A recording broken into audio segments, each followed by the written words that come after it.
अजीज नाजरीन, मैं अयाद ज़रीफ आप तमाम देखने वालों को हमारे रोज़ के बाइबली मुतालियाती प्रोग्राम की नई किस्त में खुश आमदेद कहता हूँ।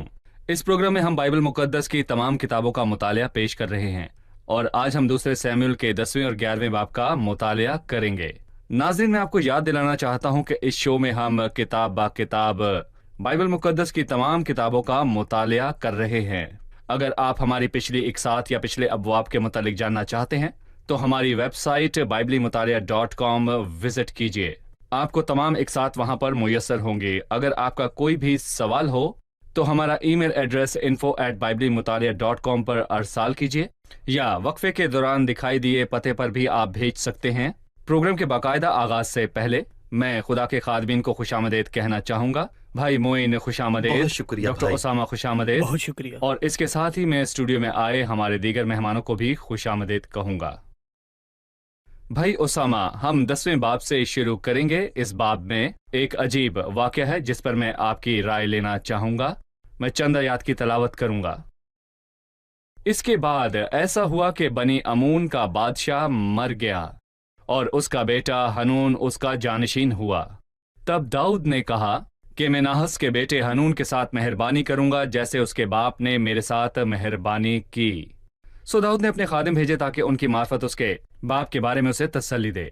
चुनाचे दाऊद के खादिम बनी अमून की सरजमीन में आए और बनी अमून के सरदारों ने अपने मालिक हनून से कहा, तुझे क्या ये गुमान है कि दाऊद तेरे बाप की ताजीम करता है कि उसने तसल्ली देने वाले तेरे पास भेजे हैं? क्या दाऊद ने अपने खादिम तेरे पास इसलिए नहीं भेजे हैं कि शहर का हाल दरियाफ्त करके उसका भेद लेकर उसको गारत करे? तब हनून ने दाऊद के खादमों को पकड़कर उनकी आधी आधी दाढ़ी मुंडवाई और उनकी पोशाक बीच से सरीन तक कटवा कर उनको रुखसत कर दिया। जब दाऊद को खबर पहुंची तो उसने उनसे मिलने को लोग भेजे, इसलिए कि ये आदमी नहायत शर्मिंदा थे। सो बादशाह ने फरमाया कि जब तक तुम्हारी दाढ़ी ना बढ़े यरूह में रहो, इसके बाद चले जाना। जब बनी अमून ने देखा कि वो दाऊद के आगे नफरत अंगेज हो गए तो बनी अमून ने लोग भेजे और बैत रहूब के एरामियों और सूबा के एरामियों में से 20,000 प्यादों को और मक्का के बादशाह को 1,000 सिपाहियों समेत और तूब के 12,000 आदमियों को उजरत पर बुलाया। और दाऊद ने यह सुनकर योआब और बहादुरों के सारे लश्कर को भेजा। तब बनी अमून निकले और उन्होंने फाटक के पास ही लड़ाई के लिए सफ बांधी और सूबा और रहूब के इरामी और तूब और माका के लोग मैदान में अलग थे। कहानी के आखिर तक यूं था। कुछ देर बाद इसकी तफसीलात हम देखेंगे। नाहिस के बेटे हनून का दाऊद के खादमों के साथ ऐसे रवैये में आप क्या देखते हैं? दर हकीकत में फजल की रूह की बेइज्जती देखता हूँ। पिछले बाप में दाऊद यूनतन के ख़ानदान पर मेहरबानी करने का फ़ैसला करता है और उसने नाहिस के ख़ानदान के साथ मेहरबानी करने का फ़ैसला किया। यहाँ पर मफीबूसत और हनून के बीच बहुत अहम तज़ाद है। मफीबूसत ने अपने आप को दाऊद के फ़ज़ल के सामने हकीर जाना और उसके फ़ज़ल को कबूल किया और कबूल किया कि वो इस लायक नहीं था। मफीबूसत साउल के घराने से ताल्लुक़ रखता है और हम सब जानते हैं कि साउल कितना बुरा था। और हनून नबी अमून के नाहिस के घराने से ताल्लुक़ रखता है और नाहिस अमूनी भी एक बुरा शख्स था। पर इस तरह ही सब लोगों ने दाऊद से फजल पाया और यहाँ पर हम अपने असली दाऊद खुदावंद यीशु मसीह को देखते हैं, क्योंकि उसकी मामूरी में हम सब ने पाया, यानी फजल पर फजल। खुदावंद का फजल जो सबको हासिल होता है और हम उसके फजल के बदले दो मुख्तलिफ रद्द-ए-अमल देखते हैं। एक वो है जो उसकी इज्जत और तारीफ करते हैं और उसे फजल के सामने झुक कर उसे कबूल करते हैं, और दूसरे वो जो फजल के रूह को गुस्सा दिलाते हैं। और जब हनून ने अपने उस फजल का इनकार किया जिसकी पेशकश दाऊद ने की थी, उसने बुरी सजा पाई। तो ख्याल करो कि वो शख्स किस कदर ज्यादा सजा के लायक ठहरेगा जिसने खुदा के बेटे को पामाल किया और अहद का खून जिससे वो पाक हुआ था नापाक जाना और फजल के रूह को बेइज्जत किया। जो गुनाह इंसान को जहन्नुम तक ले जाएगा वो दरअसल झूठ बोलना, जिनाकारी, कत्ल करना या चोरी करना नहीं है, क्योंकि आसमान पर हम ऐसों को देखेंगे जिन्होंने खून किया, जिनाकारी की और चोरी की, पर उन्होंने फजल को कबूल किया। जो गुनाह लोगों को जहन्नुम तक ले जाएगा वो फजल की रूह को रंजीदा करना, नजात दहिंदा के काम को और उसके काम को कबूल ना करना। जो सब भटके हुओं के लिए अपनी बाहें फैलाए हुए है। दाऊद ने जो हनून के साथ किया वो फजल की रूह की बदौलत है, फजल का रूह, लेकिन हनून ने उस फजल के रूह का फजल इनकार का किया इनकार, जी, और फजल उसे का गुस्सा इनकार किया। दिलाया, और बिल्कुल। ये एक तंबीह है। ये एक तंबीह है। भाई मुइन, इसके नतीजे में जंग बरपा हुई और अमूनियों ने अपने सब लश्कर इकट्ठे किए और जंग शुरू हुई, और 18वीं आयत में वो उस जंग का नतीजा बताता है। और इरामी इसराइलियों के सामने से भागे और दाऊद ने इरामियों के 700 रथों के आदमी और 40,000 सवार कत्ल कर डाले। मैं इन वाक़यात के मुतालिक जानना चाहूंगा। मैं इन वाक़यात में दाऊद और उसके लोगों की फतह देखता हूँ जिनकी बेइज्जती हुई थी, और मैं देखता हूँ कि जिन्होंने दाऊद के खिलाफ जंग की थी उनकी अदालत हुई, क्योंकि हमने फजल और रद्द अमल के बारे में वाज़ेह सीखा है। उन्होंने मोहब्बत का जवाब शरारत से दिया, सिर्फ दाऊद के साथ नहीं बल्कि उन्होंने दाऊद के खुदावंद के साथ भी यही किया। और बहुत बार लोग भी ऐसे ही पूछते हैं कि लोग ऐसा क्यों करते हैं जबकि हम तो उनके साथ भलाई करते हैं। ये बात आम और मुतवक्का है, पर मैं कहूंगा कि वो वक्त जरूर आएगा जब खुदावंद सब कुछ ठीक कर देगा। अपनी राह खुदावंद पर छोड़ दे, उस पर तवक्कल कर, वही सब कुछ करेगा। वो तेरी रास्तबाजी को नूर की तरह, तेरे हक को दोपहर की तरह रोशन करेगा। और मैं उन अच्छे आदमियों के लिए एक बात कहूंगा जिन्होंने हुक्म की तामील करके दाऊद की तसल्ली उन लोगों तक पहुंचाई। उन्होंने उनकी दाढ़ी मंडवाई और कुछ देर बाद वो फिर बढ़ गई। सब चीजें मामूल पर होंगी, और जहां तक ईमानदार के खिलाफ इस अमल की बात है, खुदामद उसकी भरपाई करेगा और सब चीजें मामूल पर आ जाएंगी। पर जो उन्होंने दाऊद के खादिम के साथ किया वो उसका खमियाजा भरेंगे, और दाऊद की सल्तनत और कामयाबी होगी और वो फतह पर फतह हासिल करेगा। वैसे हम दूसरे सैमुएल के पहले हिस्से के आखिरी बाब पर पहुंच चुके हैं। बाब 1-10 पहला हिस्सा था, क्योंकि अगले हिस्से से हम इस अजीम दाऊद बादशाह की जिंदगी के एक नए हिस्से को शुरू करेंगे। यहाँ उसे एक के बाद एक फतह हासिल हुई। रोमियो के खत में लिखा है, मगर इन सब हालातों में उसके वसीले से जिसने हमसे मोहब्बत की, हमको फतह से बढ़कर गलबा हासिल होता है। हम दाऊद के दुश्मनों को झुकते देखते हैं।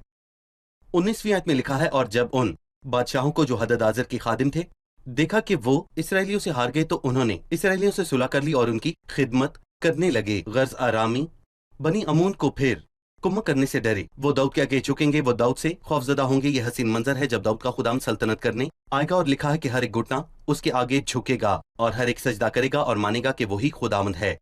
आपने हमें मतवज्जा किया कि 11वें बाब से दाऊद की शर्मनाक तारीख और उसके जवाल का बयान है, लेकिन अभी हम एक वक्फा लेंगे और वक्फे के बाद मेहमानों के सवालात के साथ हाजिर होंगे।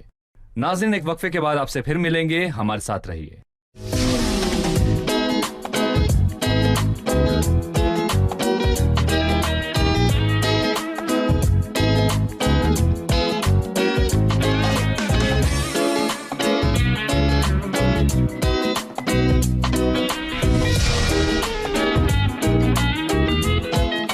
खुशामदीद। आइए बढ़ते हैं अपने मेहमानों की जानिब और जानते हैं उनका सवाल। जी, सवाल कीजिए। खुदा ने अपनी किताब में अंबिया के गुनाह क्यों लिखे, जैसे यहाँ 11वें बाब में दाऊद के गुनाह लिखे हुए हैं? जी, खुदा की किताब में अंबिया के गुनाहों का जिक्र क्यों किया गया है, खासकर दाऊद जैसे नबी का?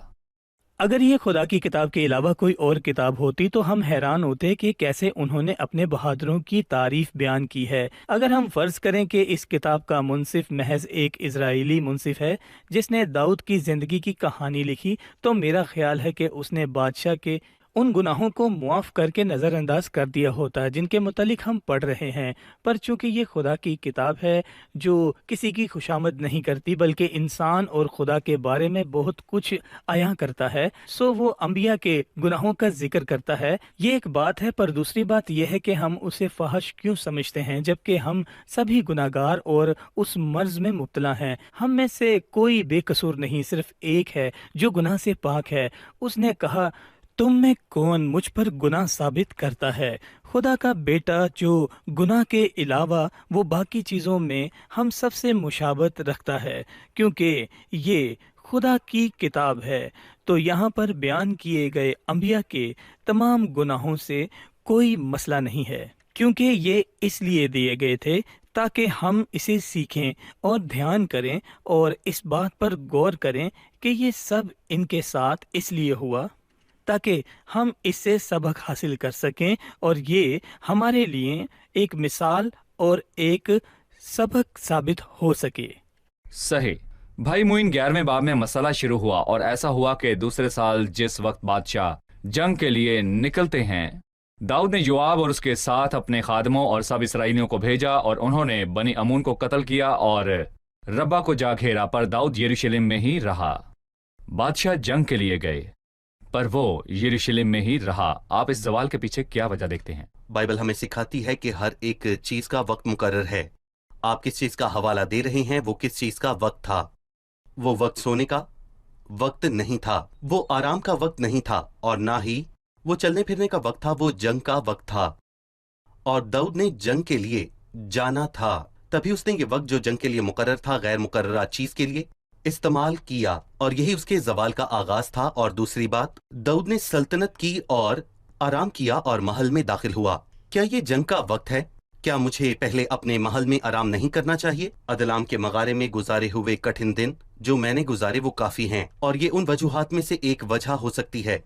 और मैं एक और वजह भी देख सकता हूँ कि दाऊद ने अजीम जंगें लड़ी और बहुत अहम फतूहात को हासिल किया। सो मेरा ख्याल है कि उसने देखा कि नहीं, ये एक छोटी जंग है और मेरे सरदारों में से कोई भी इसे जीत लेगा। मेरे जाने की कोई वजह नहीं, मैं बड़ा जंगजू हूँ, और इसीलिए ये छोटी चीज उसके जवाल का बाइस बनी।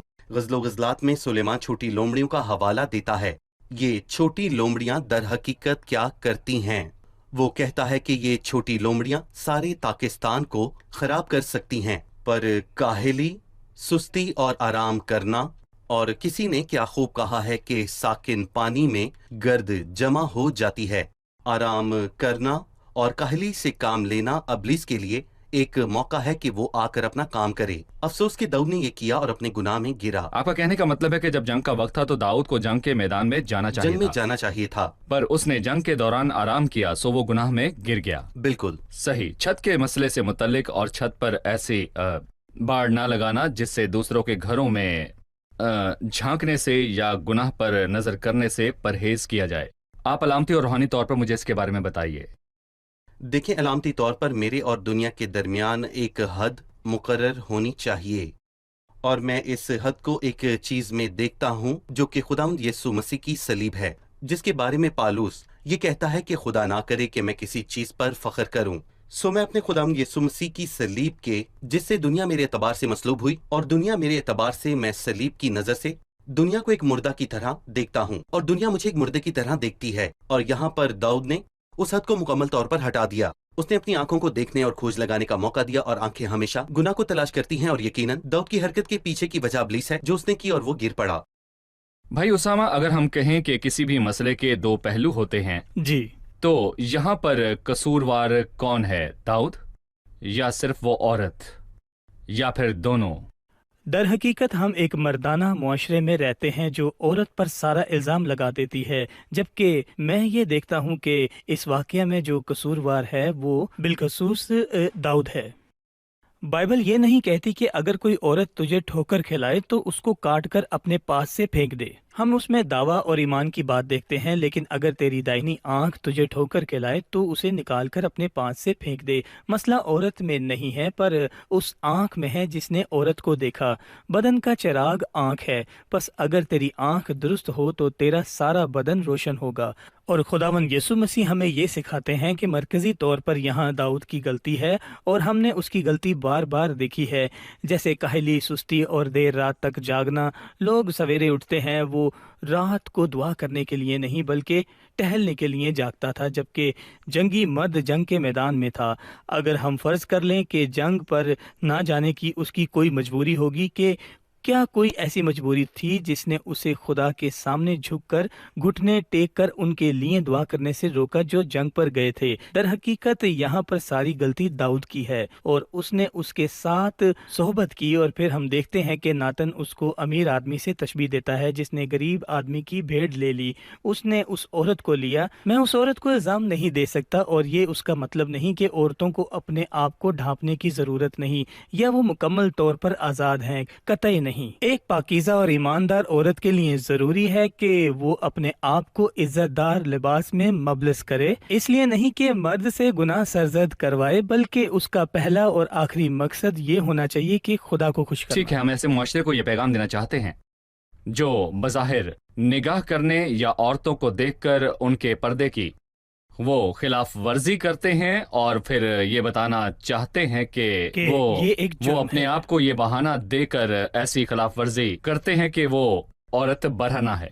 तो आप इसके अगर मुतालिक हम क्या हरासा कहेंगे? करने के मसले को देखें और ये कि गुनाह किस तरह फैला, तो हमें पूरा इल्ज़ाम औरत पर नहीं बल्कि उस पर लगाना चाहिए जिसने ये गुनाह किया है। पर अगर कोई मसीह को कबूल करे और खुदा की जिंदगी पाए, क्या उसके पास कोई बैरूनी इख्तियार मौजूद होता है ताकि अगर ये चीजें उसके सामने हो तो इनसे परहेज कर सके? जब तक कि वो खुदावन पर ईमान लाकर नई फितरत को कबूल ना कर ले, उसके पास ये इख्तियार होना नामुमकिन है। हमारी पुरानी फितरत और पुरानी नीयत जो हम में बसी है वो गुनाह की तरफ माइल होती है, और नई फितरत के अलावा गुनाह से किनारा करना नामुमकिन है। सो लिखा है कि क्योंकि जिस्म रूह के खिलाफ ख्वाहिश करता है और रूह जिस्म की खिलाफ ख्वाहिश।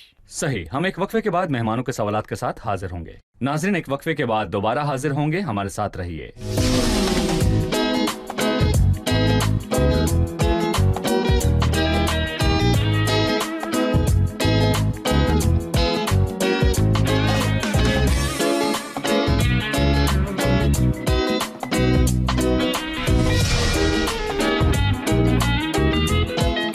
खुशामदीद। आइए बढ़ते हैं अपने मेहमानों की जानिब और जानते हैं उनका सवाल।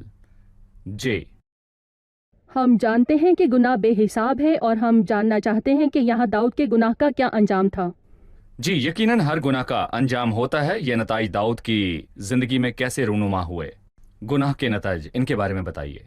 हमारे सामने इस बाब में कुछ नताइज मौजूद हैं, और एक और नतीजा है जो दाऊद ने तब जाहिर किया जब उससे बसारत हासिल हुई, और ये सबसे ज्यादा अहम था। ज़ाहिरी नताइज नहीं, वहां वो भी अहम है। पर दाऊद ने इसके बाद जो कहा कि मैंने फक्त तेरा ही गुनाह किया और वो काम किया जो तेरी नजर में बुरा है। गुनाह शुमार से बाहर है क्योंकि वो बराह रास्त खुदा के खिलाफ किया जाता है।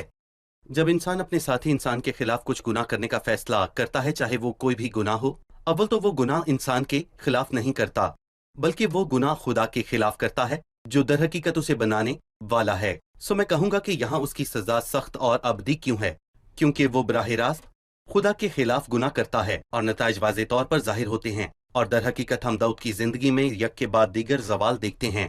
पहला, क्योंकि उसने गुनाह में गिरने के लिए अपने रास्ते को हमवार किया, मतलब कि वो छत पर गया और गलती से उसकी नजर औरत पर पड़ी।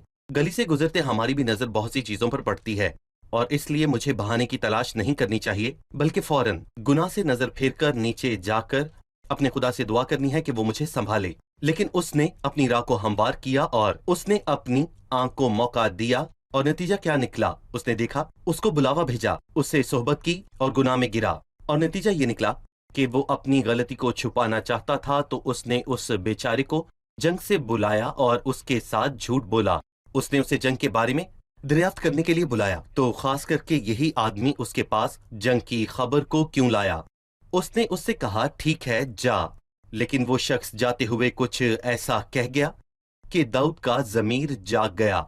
जब मेरे मुल्क के खादिम खुले मैदान में डेरे डाले हुए हैं तो मैं अपने घर कैसे सोऊं? दाऊद बादशाह, जंग हो रही है और वो अपने घर सो रहा है, क्यों? दूसरी चीज, जब्बास ने उसको पिलाकर मतवाला किया, पर मतवाला होने के बाद भी उसने वो किया जिसने दाऊद की सरजिश की। गुनाह ने दाऊद को मतवाला किया और इसका नतीजा मतवाला होने से बुरा है। मेरे मालिक के खादिम खुले मैदान में डेरे डाले हुए हैं, तो क्या मैं घर जाऊं और खाऊं पीऊं और अपनी लगन, बीवी के साथ खुदा सो उनके जाऊं? साथ। ये शदीद लगन है। और इसके बाद चौथी चीज ये है कि उसने उसे खत दिया, जैसे कि उसने उसे उसकी मौत का फरमान दिया हो, जिसमें उसने उसे जाने को कहा। वो शख्स फरमा बरदार था। उसने वो खत अयूब को दिया और वो मारा गया, और दाऊद ने एक के वो बाद एक गुनाह से गुनाह अपने किया। गुनाह को वो छुपाना इसे चाहता एक और था गुनाह से और दुरुस्त गुनाह करना को, चाहता था, यक के और बाद इसका दीगर। सिलसिला शुरू हो गया। अफसोस कि वो शख्स मारा गया और दाऊद को खबर मिली कि वही नहीं, उसके साथ और भी बहुत मारे गए। उसने अयूब से कहा कि ठीक है, उसने अपने गुनाह के ढांपने का मकसद पूरा किया। उसने वक्त लिया, लेकिन खुदा ने उसे माफ नहीं किया। और आने वाले अब्वाब में हम देखेंगे कि खुदा ने उसके साथ क्या किया। सही। भाई उसामा, कत्ल और जनाकारी के गुनाह के बाद बाब के आखिर में 26वीं आयत से लिखा है, जब औरिया की बीवी ने सुना कि उसका शौहर औरिया मर गया है तो वो अपने शौहर के लिए मातम करने लगी, और जब सो के दिन गुजर गए तो दाऊद ने उसे बुलवा कर अपने महल में रख लिया और वो उसकी बीवी हो गई। اور اس سے اسے ایک لڑکا ہوا. یوں لگتا ہے کہ چیزیں بہترین ہیں، پر اس کام سے جسے داؤد نے کیا تھا خداوند ناراض ہوا. میں یہاں پر سوال پوچھنا چاہتا ہوں، کیا خداوند داؤد کے گناہ کی گھات میں ہے؟ داؤد نے اپنی زندگی میں بہت سے اچھے کام کیے، کیا خدا اس کے اس گناہ کی وجہ سے اس کی گھات میں تھا؟ کیا اس کی ایک نیکی اس کے کیے گناہ کو مٹا نہیں سکتی؟ لہٰذا آپ کی اس کے بارے میں کیا سوچ ہے؟ ہمیں اس کے بارے میں کچھ بتائیے. بلکہ اگر ہم فرض کریں کہ ہم ایسے خدا کے سامنے ہیں جس کے پاس پیمانہ ہے جو اچھی اور بری چیزوں کا شمار کرتا ہے، ہم ایک حقیقی تباہی کا سامنا کر رہے ہیں. کوئی بھی اس میں زندہ نہیں بچ سکتا چاہے اس نے کتنے ہی اچھے کام کیے ہیں.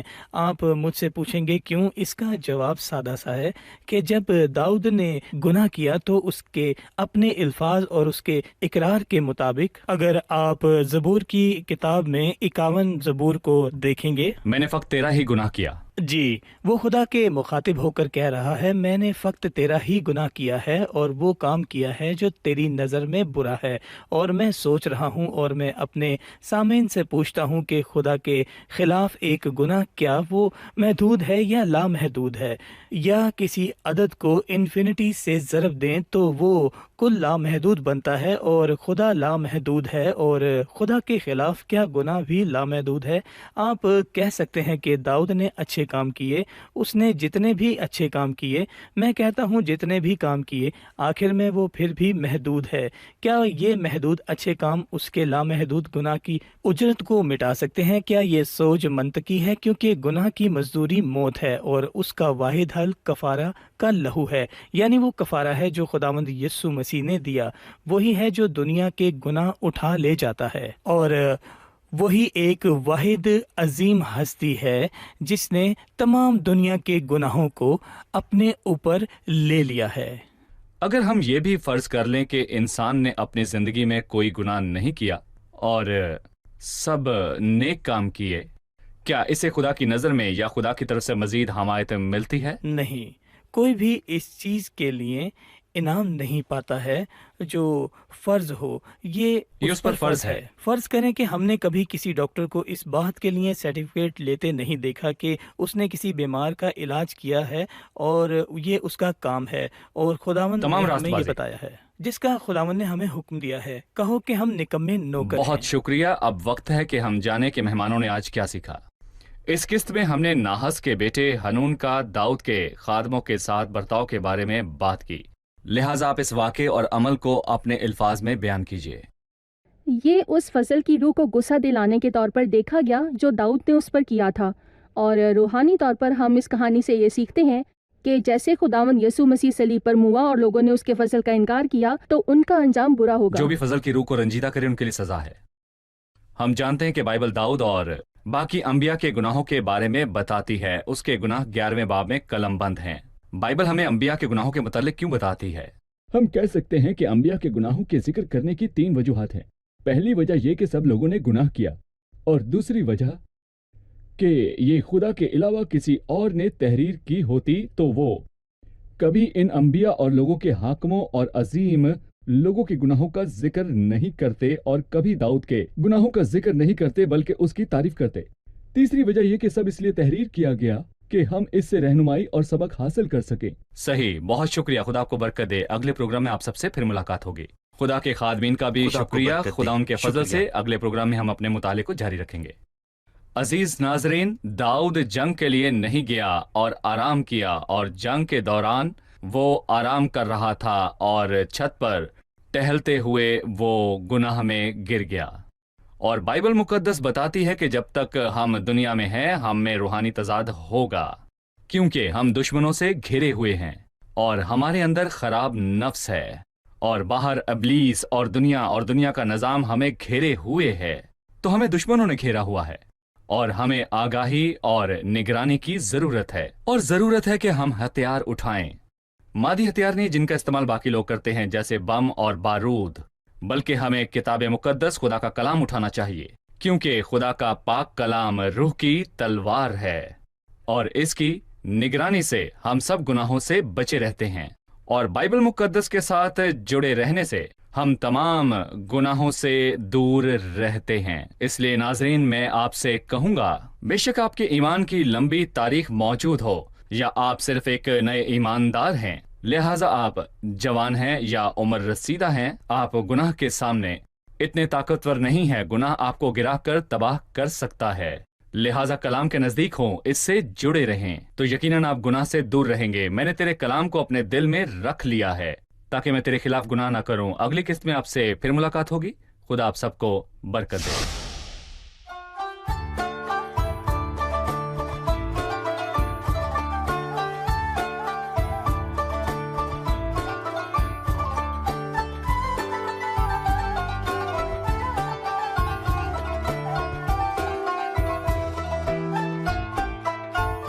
احفظني في رضاك باقي أيام عمري، اجذبني من وراك، اجذبني وأنا أجري، اجذبني وأنا أجري،